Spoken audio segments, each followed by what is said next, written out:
This is the Chamber Chat Podcast, the show dedicated to chamber professionals to spark ideas and to get actionable tips and strategies to better serve your members and community. Hello, Chamber Champions. Welcome to Chamber Chat Podcast. I'm your host, Brandon Burton, and it's my goal here on the podcast to introduce you to people and ideas to better help you serve your chamber members and your community. Our title sponsor is Community Matters, Inc. With nearly 20 years in the chamber industry and over 100 media awards presented to their chamber partners, Community Matters provides the R&R that every chamber needs, revenue and recognition. When it comes to publishing a chamber map, directory, or community guide, Community Matters has the trusted experience to help your chamber accomplish your goals. With different advertising sales models and publication styles, Community Matters will help you create a non-dues revenue machine. Let's hear from Becky Womble, President and CEO of the Bastrop Chamber, to hear about her experience using Community Matters. I've been using Community Matters for probably 6 or 7 years now. And in a previous life, I sold commercial printing. So I can highly recommend Community Matters because it's a complete turnkey job for any busy chamber exec. Basically, you give them a membership list, and from there, they contact your members, and it's no high pressure sales or anything. And it really is a complete turnkey job from start to finish. And it's a wonderful, beautiful printed product whenever you're finished. And I'm very sold on Community Matters. And with a printing background, big endorsement for me. To learn how Community Matters can support your chamber with your next publication, please visit communitymattersinc.com/podcast to request your free media kit and request a proposal to find out what kind of non-dues revenue you can generate. Our guest for this episode is Janet Kenefsky. Janet is the Vice President of Operations for the Greater Vancouver Chamber, overseeing the Chamber's day-to-day and strategic programming and internal operations, creating structured processes for the organization to strengthen its core mission and becoming the inclusive and innovative provider of programming and resources. Janet brings over 20 years of experience in nonprofit leadership and organizational strategic development, along with a strong background in government relations and international trade development. She is the business community representative for Clark County's Law and Justice Council, sits on the Lodging and Tax Committee for the City of Vancouver, and recently selected for and completed the U.S. Chamber Foundation's Workforce Fellowship. Her passion and volunteerism are focused on providing greater economic opportunities for businesses and employee growth in the workplace. Janet, I'm excited to have you with us today on Chamber Chat Podcast. I'd love to give you an opportunity to say hello to all the Chamber champions that are listening and to share something interesting about yourself so we can all get to know you better. Well, hello to everybody I'm Janet Kenefsky, and I represent the Greater Vancouver Chamber. Recently, the Greater Vancouver Chamber of Commerce, and like many, we dropped the of commerce, but we're still a B2B organization. Something about myself, and I think maybe it goes into some of the interview today. When you look at personality-wise, I am a strong Enneagram 8. I'm a Clifton Strengths. I lead with strategic. So a lot of the discussion we'll have today falls within my personality traits, and I've tried to own up to them. And so it might differ from others that I work with in the chamber industry, but hopefully I'll use that as a strength. ENTJ, extrovert. It helps guide a lot of what I do in the chamber world and be comfortable with how I lead. That's great. Well, it definitely will be a leadership focused episode here on the podcast today. So that lean into your strengths there for sure. Tell us a little bit about the Greater Vancouver Chamber. You mentioned you guys recently dropped the of commerce off the title, but tell us a little bit more about the chamber, scope of work, size, staff, budget, things you guys are involved with, just to kind of give us a little more perspective as we get into our discussion today. The Greater Vancouver Chamber. So we're located in Southwest Washington. For those who don't know where Vancouver, Washington is, we represent a community. I'd say we're about 415,000 that are in the Vancouver city, and then we represent around 512,000 that are in the county that we represent. We have approximately 1,200 members, another 400 members that are part of programming, some entrepreneurship training and nonprofit We do have about 116 nonprofits as part of our membership, so it's pretty large. We represent 4 legislative districts, 12 policymakers that we work really closely with on the state level, and then we have various programs. We have 9 full-time staff, and then an outside accounting firm that we work with, and we're a great team making some great strides in our community. So we've recently rebranded, and in about 2 years ago, we went through, like you mentioned, we took away our of commerce, we rebranded, we wiped our slate clean of programs, and we started building from scratch to represent the community that we now represent. So. Wow. So that is the perfect setup for our topic today. Okay. Of rebranding and wiping the slate clean of programming and starting with a blank slate. Yeah. Our topic for discussion today is going to be focused on overcoming the vocal minority. So a lot of times whether it's adding a new program or oftentimes removing those traditional sacred cows, we end up having that vocal minority that likes to, be a little loud and maybe express some discomfort and maybe some dissatisfaction about choices that are being made. So I'm excited to dive deeper into this discussion as soon as we get back from this quick break. Are you looking for a year-round, affordable, and timely shop local campaign for your chamber or CVB? Look no further. Build a custom Eat, Shop, Play mobile app with App My Community by visiting appmycommunity.com/chamberchat. App My Community mobile apps are not just simple membership directory listings. They provide many more capabilities to engage with your community. Provide your residents with a robust events calendar. Partner with a local fair, festival, or farmers market to provide a schedule, map, and other resources to promote the event. Run a small business Saturday campaign any time of the year using built-in scavenger hunts. Allow your membership to communicate directly to their customers via push notifications. Your App My Community mobile app will be a unique member benefit, allow you to generate non-dues revenue with sponsorship opportunities, and best of all, provide a valuable resource to your community. Please visit appmycommunity.com/chamberchat now to receive 10% off your first year of an App My Community mobile app. Are you struggling to manage your Chamber of Commerce and build a thriving commerce community? Chamber Nation is here to help. Their all-in-one platform allows you to easily manage member information, events, and communication. Plus, their community engagement tools help you communicate with local businesses and residents to drive economic growth. With Chamber Nation, you'll have everything you need to succeed. So why wait? Visit richardscalendar.com to learn more and start building. Hi everyone, Donna from Yiftee here with another fun fact about small businesses. Did you know that there are 77 million people working in small businesses in the U.S.? That's almost half of the entire civilian workforce. But I know that you already know the value of local businesses. That is why we created community cards.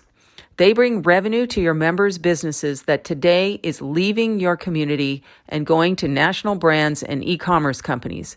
In addition to consumers, we see schools, hospitals, city governments, and companies buying community cards in bulk instead of buying big box store and online gift cards.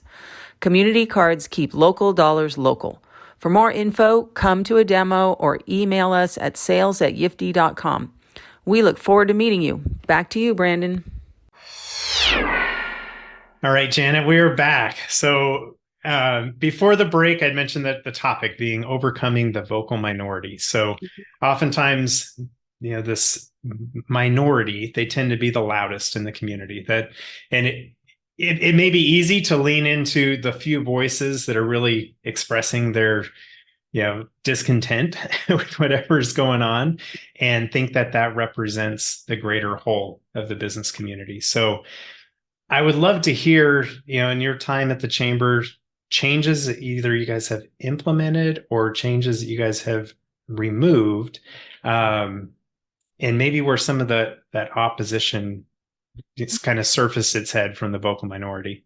Yeah. So I think first of all, the vocal minority comes from passion. So we recognize that we can approach the vocal minority and get frustrated with them, try to push them out. But we recognize early it is a good thing that they have such passion for the program, passion for the chamber, passion for their community. And sometimes it's just not directed in the right way, or they feel like they're losing something. So we have there was I pulled it up here. So there was a quote that I saw on Facebook. This was many months ago, and it just left me. It says, "Cities that avoid change to keep a few people from being upset today ensure that everyone will be upset tomorrow." And that summed it up. That talks about if you're reluctant to change because maybe it's a couple of people on your board, maybe it's a couple of people that are on your, or maybe it's your ambassador team, maybe it's people that go to your morning networking and show up every week for free coffee and donuts and networking, and they don't want to see it go. If you're afraid to let those go, you'll never be able to find programming that really benefits a wider community. So for our chamber, in 2019 is when I joined. So I was able to give a fresh perspective to what was happening, what the programs I attended. And I noticed something right off the bat. There were the same people going to the events. And while to some people that might look good, like, wow, we have 20, 30, 40 people going to this event every single month. This is amazing. But what I was recognizing was it was the same 20, 30, 40 people going to events every single month. And mind you, we're in 500,000 people in our community. Surely we can pull 20, 30 people. But to some, you fill a small room of 20, 30 people, it looks good. And that's what success is. And your friends are there and everybody feels good. But remember, we're part of economic development and opening up the tent for more. So I looked around at some of our events, and when new people were coming and we were proud, 20 new people registered for this event. Then the next week, 20 new people, 30 new companies signed up for this event. And then at the end of the month, Brandon, who should be there? You should have hundreds of people there of all these new people. Right. But what was happening was we were getting excited about the new people signing up, but the new people signing up weren't coming back. Right. So you have to recognize that some of the programming just wasn't being adopted by a wider audience. And some reason they felt uncomfortable coming back or felt this is not for me. So what do? We cut programs. We ask people, we find out where are people meeting, where are they doing their connections, if not at a chamber event. And so, yeah, we made a decision off the bat to rebrand, to just kind of reflect our community a little bit, or a lot better, and make sure that our programs shouldn't have 20, 30 people in them. We should have 200 people in them. And that's where we are today. And we can talk a little bit about that. That's awesome. No, that's a great setup. And I wanted to circle back a little bit. At the beginning, you said something about these people, the vocal minority, they have a passion. And I love that that's identified, because you'd much rather them have a passion for the chamber and things that you're doing versus being disengaged. But as you come across these individuals with passion that don't want to see these things change, how do you help redirect that passion and help them catch that vision of what you're trying to build that's bigger and better, that's led to now having these events with 200 plus people in attendance? So I'm going to be honest with you, and we recognized the passion. We provided an opportunity, and it wasn't a surprise. They wanted nothing to do with it. So when we look at our ambassador program, I'll give an example. People in the community would say, "I don't want to join the chamber. It's a clique. It's, you hear the same words in the chamber industry. They don't represent us. It's too cliquey." And me being Good old new, boys, yeah. good old boys. I didn't know what they were talking about until I saw it firsthand. It became a beast of themselves. And then when you looked at our social media, when you looked at the chamber's branding over decades, we had ambassadors that wore bright red blazers that were front and center on every company, on every picture, every posting on our website. It was everywhere. It was red, red, red. And then we started looking at some of these posts, and it wasn't about the company anymore. And the chambers, we can fool ourselves by saying, no, these are historic programs. The chamber ambassador program, we can never get rid of that. Well, it became a clique, and it became not about the companies that we were trying to promote. It became about those red coats trying to get front and center, getting their picture, taken, and less about those organizations that we were supposed to be celebrating. So when we took away that program, and COVID helped. We offered an application process like many others, and we had expectations out there, and 100% of our maybe 25, 30 ambassadors said, yeah, peace out. That's not going to happen. We want nothing to do with it. Okay, that's fine. And then we thought, should we redesign this? We need to have one, right? We're a chamber. We need to have a program. Maybe we just call it something different, because the word ambassador now in our region is not a great one, because it was cliquish. So how do you revive an ambassador program with the same brand and the same, connotation? So we thought maybe we'll call it Chamber Champions. Maybe we'll call it something else. And then or we have diplomats, chamber diplomats and whatnot. But then we thought, why do we need one? Yeah, why do we even need one to begin with? Granted, we need volunteers. We know that, and that's really the role that they serve. But as an extension of our organization, we're very keen on ensuring that our branding, our image, our messaging is exactly on point. And it's difficult to do with ambassadors who are out there speaking for you, right? So we have volunteer programs, and what we did is we just posted a volunteer sign-up page on our website. Said, here are some really great programs.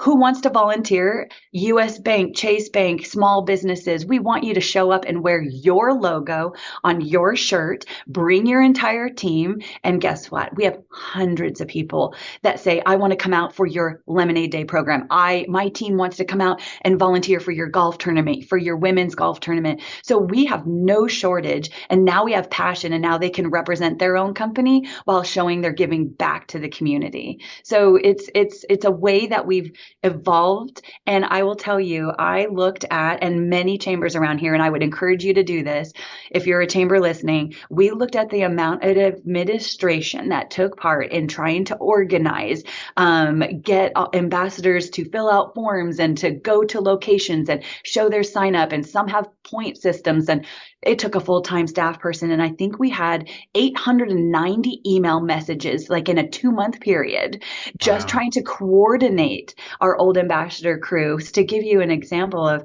just how intensive it is, we thought, I could use that staff personnel, their time and energy, into something different, and working on our programs and not managing people that had jobs that were now taking 110% of their time post-COVID, right? So These ambassadors, remember, are part of your community and working full-time jobs. So we needed to be very careful with the demands on our volunteers. Yeah. So I love, first of all, the idea of having the volunteers come and having them wear their t-shirts with their logos and promote their business while they're supporting whatever the event is that the chamber is sponsoring or putting on. I have to ask, as far as the old ambassador program, what kind of feedback did you get? Like you said, 100% of them said, no, we don't want to be a part of that. So was there something just that repulsive about it, or just because it was so different? What was the stark difference besides the red coat and being in front of, front and center in the pictures? Yeah. So our ambassadors liked to drink. They like to drink at events. Of course, the ambassadors wanted to be recognized for all the hard work they did. So they wanted you to pay their membership and whatnot. But it was just very inclusive, and it turned out it wasn't about the community. Again, it was about themselves. How could they get together? So they weren't happy. I will tell you, they weren't happy. They didn't go quietly. Yes, I said they pieced out, but they called the newspaper. One of them was on the newspaper and team. So they called the newspaper, our newspaper called the board. And I told our staff, who were very nervous, because again, a lot of the staff at that time didn't like change. And they knew what the red coats meant to the community, because they're very visible for decades, mind you. So not everybody knows the ins and outs of what's happening. The newspaper did an article on it, and it went away. So we started the year off with no ambassador program. It hit the newspaper. The announcements were made, and then nothing. No one cared, Brandon. Nobody cared. What happened? What happened was we started getting members coming out of the woodworks. And when I say woodworks, I mean the woodworks. We started getting professional organizations, accounting firms, engineering firms, legal teams, all starting to apply for chamber membership. We got a lot of emails and our team got a lot of communication saying it's about time. And we would never have known that. Again, they never told us that to our face, but they told us in their lack of membership. So when I say we weren't representing the community in which we served, they were waiting for us to level up. They were waiting for us to get more inclusive. They were waiting for us to get more contemporary and to represent them. And we were in a position where we had people applying to us where we used to have to go out and ask them, and they'd politely say, "Not for me, not right now." So yeah, it told us a big story, and it was a really great lesson for our staff who understood that you can make tough decisions and really you can anger a few people, but the community is watching. They're waiting for the chamber to step up and lead, and good things can happen from it. It's not always bad. So it was a good lesson for everybody. We held our breath for sure, trying to figure out what the community feedback was going to be. But, yeah. So I know a lot of times in the chamber world, we'll talk about how important it is to listen to your members, which it is super important. It's important to, listen to data, collect data and listen, make data-driven decisions. This example you gave with the ambassador program, your members weren't telling you anything. I guess you could say data as far as participation levels, but lack thereof. But lack thereof. But what specific triggers? You had mentioned looking at the photos of the different like ribbon cuttings and whatnot. But were there certain triggers that stood out to you guys as a chamber that says, "Hey, we need to address this. Like this is not working the way it's intended, or we're not getting the results we're looking for." What was that trigger that made you guys go down that rabbit hole? There were a couple of things. So I have an HR background. So I look at things as, are we going to get in trouble? Is this even legal? Should they be drinking during hours? What are they actually providing to our other members in the community? So at the beginning, when we tried to say, okay, listen, ambassadors, we're going to use you to go out and talk about some of the legislative priorities. You don't need to know about them, but just let companies know that there's something out there. And we got a big middle finger from that. Like, that's not what we're doing. We're here just to have fun, and we're family. So there were a lot of things that told us, one, insurance was not, if you talk to your insurance provider, and we had one on our board who was very supportive of getting rid of this program, because they're like, this is a huge liability. Your ambassadors as an extension and working on your behalf should not be drinking at your events. Your staff should not be drinking at your events. No, you should not have a bar inside your chamber office to have drinks during board meetings. Out on the golf course, we had an ambassador that was drunk on a golf cart, taking advantage of the adult beverages that were on the course for the golfers. And that was a huge liability because they're getting in a car leaving. And so we are very lucky that nothing happened. But when you start looking at the liability issues, if nothing else, the perception and the visibility of how they're representing you, and this is your chosen group. I mean, that's literally the word ambassador. They are you. That it just wasn't a good look. So we needed to put a stop to that. And that was something that was pretty black and white on the legal aspect, on the insurance aspect. And a lot of people say, nothing's happened so far. So as long as, nothing happens, but it will. Yeah. And we just didn't want to be around for that. So we made say if it's not broken, don't fix it. Right. Oh. But there are some indicators that it's like, no, we need to fix this before it does break. Right. Absolutely. So you talked a little bit about these, like networking events where you would have the same 20 to 30 people, and now you're 200 and upward from, at these gatherings. Tell us, what does that look like now? Besides, you need a bigger room, there's more people. What's changed in the messaging and attracting more participants to those events? I think it's pretty holistic when you look at the same time we did away with programs, we rebranded. We were very vocal about our programming.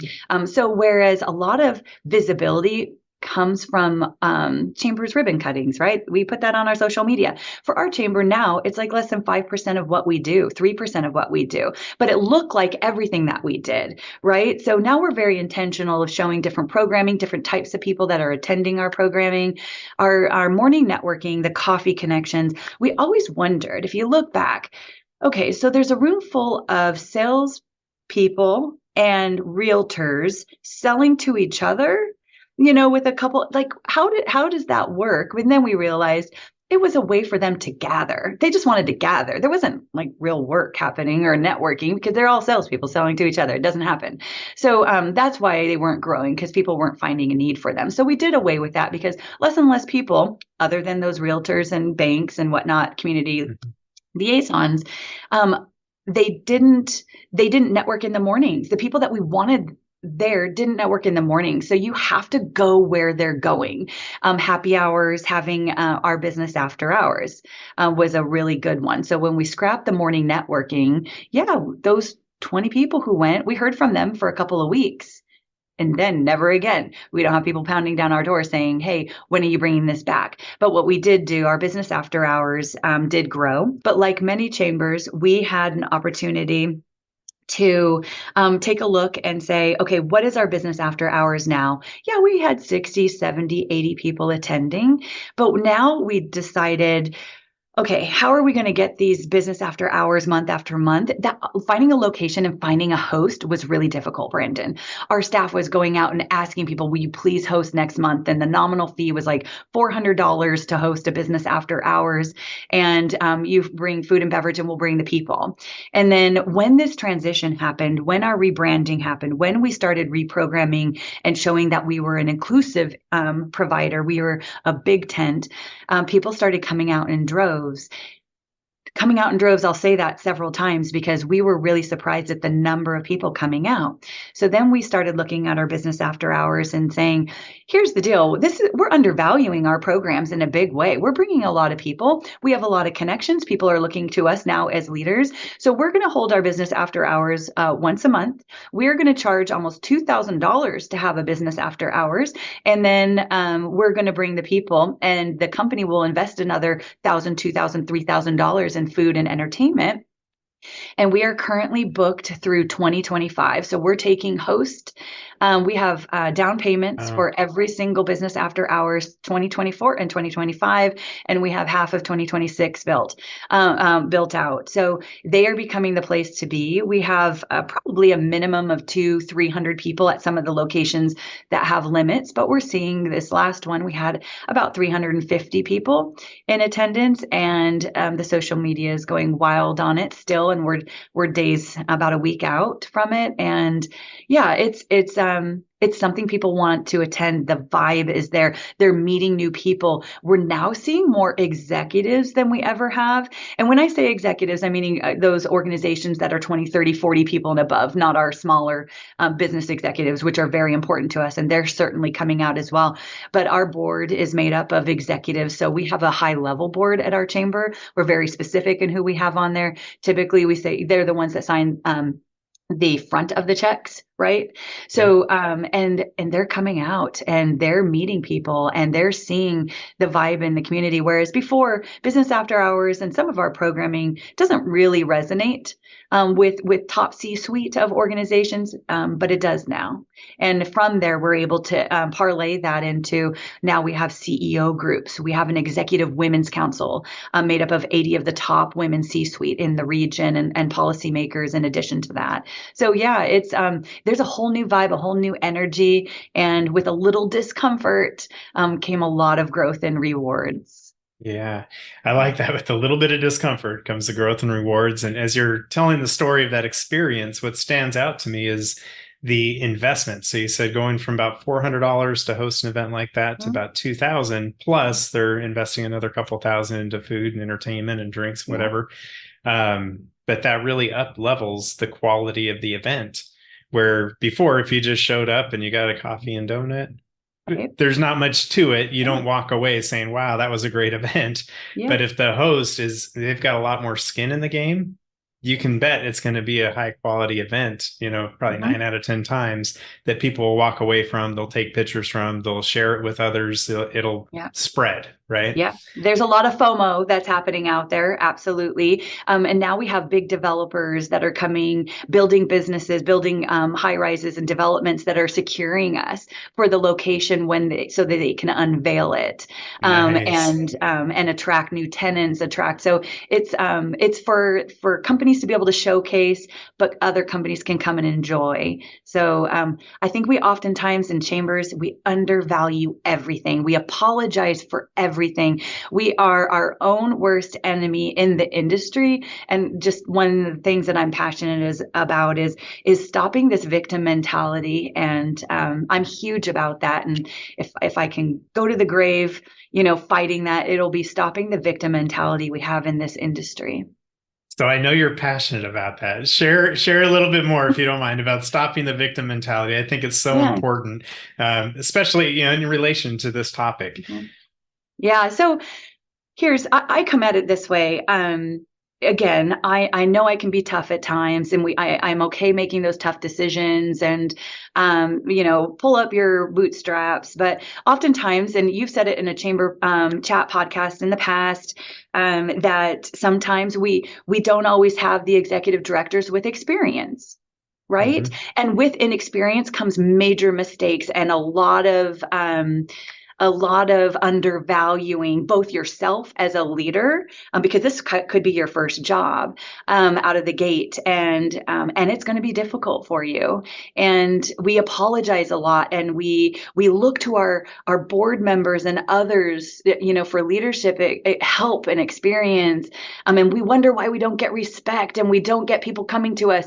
Well, it goes hand in hand. People respect an organization that has a leader that can stand up and really understand the industry and support. And I understand that small communities don't invest in their chamber, and you get what you get. And I get that. But what happens is a lot of these chambers, they form communities where they complain. And I get it. We all need peers to complain. But what the others do is they go, you're right. You're right. It does suck to be a chamber. We're underrepresented and we're never thanked. And this is a thankless job. And I cringe every time I hear that. And I want to ask every chamber out there, stop it. Stop Yeah. it. Stop it right now, because this is the only industry I am aware of that talks like that about themselves. It's the only industry I am aware of that hires a 24-year-old as an executive director, first of all, who doesn't know what they're doing. And granted, I understand why it would be sexy. I would take it too. But then we complain about it and we support that person for their misery. And we say, you know what? If you're going to be a chamber executive, it's going to suck. You're not going to get paid. You're going to be overworked. And everybody starts cheering. We're in the same boat together. And I want to say, stop it, because you should be acting like a business. You should be setting the standard. Our staff is well paid. We have great benefits. We have huge respect in the community. We love it. We get applications to join our chamber every single week that are unsolicited. Some stalkers who want to be a part of it. But I go back, Brandon, stop it. If we can stop that mentality, because one of the things I'll see, and I'll give you an example, when we inadvertently want to create community, even in our chamber peers, that's what we're doing, is we're creating chamber community by misery, right? Yeah. But it tells the community that's watching, this is not an industry you want to be a part of. This is not something that's sustainable or going to grow. And then companies like ours, organizations like mine, our chambers, are going to end up taking over these smaller chambers, because they're going to create what they're manifesting, right? So we need them to stay around. We need chambers to be around forever, and it's really important that we stop that. So yeah, I'm very passionate about that.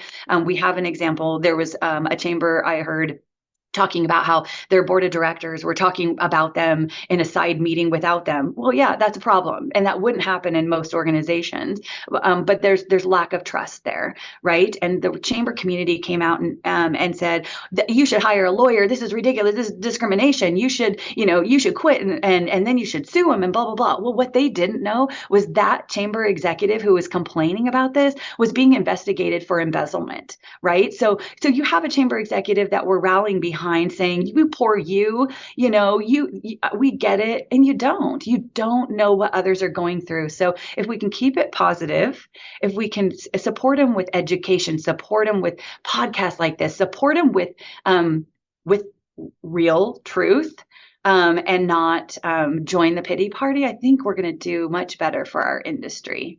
I love that. I wish there was a way I could take that snippet and just share it with every chamber board of directors out there. So the next time they're going to hire an executive, they know what to look for and to kind of give that pep talk instead of falling into that victim mentality. And this is going to stink. And we can't afford to pay you much, but, really build them up and help them recognize the true power that a chamber of commerce has. Like chambers have a lot of power. They're not elected, but they wield a lot of power with the connections and being able to convene people together and have a seat at the table and bring people together. So absolutely. I think if you're a chamber and your comfort level is creating a board with your friends and the small businesses that you're peers with, that you're comfortable with, that's never a good board. You need a board that is used to strategic planning. You need a board that is used to making tough decisions. You need a board that's going to give you the pros and the cons, play devil's advocate, that have financial savvy, that tells you no, that secures your next 10 and 20 years on this planet. So we get ourselves into real huge issues by creating boards that tell us yes, that are friends, and then wonder why they turn on us and vote to, vote you off the island in a sense. We shouldn't be surprised at that, but that's our comfort level sometimes. And we need to get outside our comfort level and really build a mastermind of people around us that will make sure that we can strengthen an organization, not through drama, not through bad decisions, but real evidence-based business decisions that will help bolster the chamber industry, both professionally and strategically in the future. It's imperative. Yeah, I love that. Well, as we begin to wrap up here, I wanted to ask you, I got a couple questions I like asking everybody I have on the show. So one is if you have any tips or action items for listeners who are looking to take their chamber up to the next level. You just gave a great tip about overcoming the victim mentality, but is there something else you might want to offer to the listeners? I would say surround yourself with people that can help you with that visionary. So I recognize that through the pandemic, for example, we thrived. We had chambers across the country closing their doors. We had chambers across the country that were, slashing their prices because you couldn't be in person and giving, sponsors a break on money. We doubled our prices. We didn't apologize for it. But also, what we recognized was I came to the table as a visionary, and I adopt that role. And that's one of the things that I do for our chamber is build programs and kind of figure out what that value is for the community. But a lot of people don't have that. And so if you don't have a visionary on your team, and if it's not you, surround yourself with it, whether it's on the board or a confidant. You need to surround your team with people that are unlike you. So a lot of chambers may not have had a visionary at the helm, but they had a board executive member or something that was able to step up and help them with that. So leaders come in all shapes and sizes. Leaders come with all different backgrounds. You don't have to be a visionary to lead. But if you're not comfortable with certain aspects, make sure you have that at your fingertips. So that for me is really important. And it could be an ambassador of yours. It could be anybody that you have access to. But if you don't like change, that doesn't mean don't change. It means you're going to have to do it in order to get more relevant, but you need to have support and others in the community that can help you manage change. That's why it's a whole department. Change management is a degree in itself, right? So surround yourself. Like the saying says, get comfortable being uncomfortable, right? That's right. Yeah. So, well, as we look to the future of chambers, how do you see the future of chambers and their purpose going forward? So I see the chambers and the purpose going forward of being the place for business. You should be their first knock on the door. There is no wrong door when it comes to trying to get services in an area, but we want to be their first request. You should be the organization that if anybody has a question, 10 out of 10 people say, oh, go ask the chamber.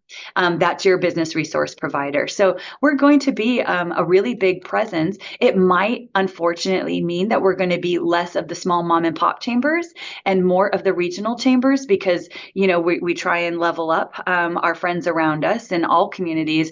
But we are going to be the resource for business, for connection, for advocacy work. And I see us as being the go-to for all of our legislators. If they're going to need the pulse of the community, they're going to be our best friends in the fight going forward. So yeah, the one-stop shop. I love that. Be the place for business. I love it. Well, Janet, this has been fun having you on the show. I want to give you a chance to share any contact information for listeners who might want to reach out and learn more about how you guys are doing things at the Greater Vancouver Chamber. How would you suggest that they reach out and connect with you? We have VancouverUSA.com. Our social media handles are Greater Vancouver Chamber. We're on Instagram. We're on LinkedIn, something I highly recommend for all chambers to be on so that people can easily find you. And I'm on LinkedIn as well under Janet Kenefsky. So I invite anybody. And I watch our social media channels. That's a good way to see what other people are doing. Go ahead and start following us, and you'll start seeing some of the things that we do that might differ and might give some inspiration. I know we check other chambers out for that same inspiration. Yeah, I love it. That's a great tip as well. Follow other chambers. Well, Janet, thank you for setting aside some time to be with us today on Chamber Chat Podcast. You've presented a really great perspective, and I love the approach you guys have taken, the kind of the unapologetic way of overcoming that vocal minority, but doing it in a way to really up-level your chamber, really giving more meaning to the rest of the membership, and really, as you've demonstrated through these different examples, boosting the engagement of your members. This has been fantastic. Great. Thank you. If you are a chamber professional, please subscribe to Chamber Chat Podcast in Apple Podcasts, Google Podcasts, or Spotify. When you subscribe to Chamber Chat Podcast, new episodes will show up in your podcast app each week as they are released.